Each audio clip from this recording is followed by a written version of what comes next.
Hey guys, what's going on? Today I'll be doing chapter 2 of the first volume of Wuthering Heights book by Emily Bronte.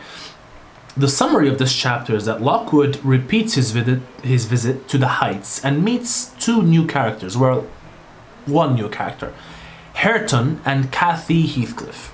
Now Lockwood mistakes a heap of dead rabbits for a cushion full of cats. Now there's something associated with animals in this book and you'll see what I mean.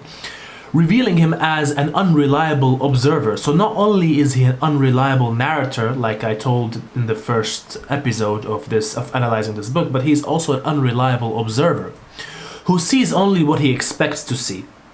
He also antagonizes Hareton by trying to guess at the family relationships, which you should never be doing. And in the end, Heathcliff is obliged to explain that both his wife and his son are dead and that Cathy is his daughter-in-law, because he starts asking questions. You know, Lockwood is being fascinated with Heathcliff and the people in this house in this place called Wuthering Heights. Because of a blizzard, Lockwood is forced to spend the night as a guest at the Heights, which becomes very problematic in the next chapter. You will see what I mean. Chapter 3 is one of the most important ones.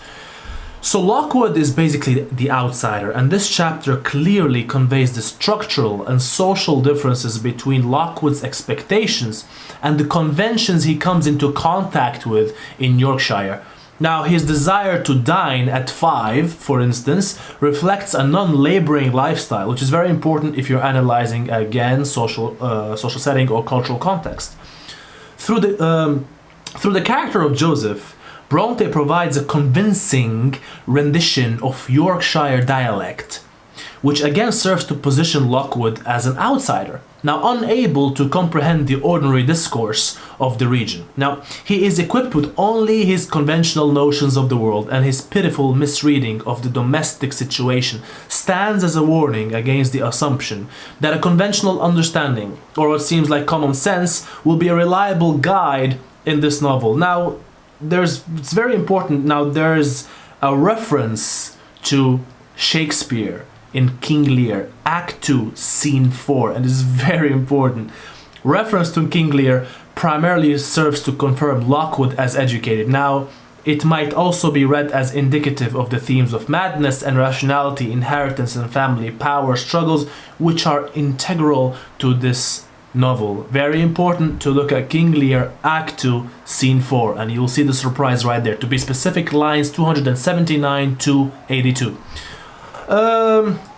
Now there is a quotation that is very important by Bronte, as in Bronte uses external descriptions in this chapter 2, to indicate Lockwood's internal state, which is very important when we talk about Lockwood. And it goes like this: "A sorrowful sight I saw, dark night coming down prematurely, and sky and hills mingled into one bitter whirl of wind, suffocating snow.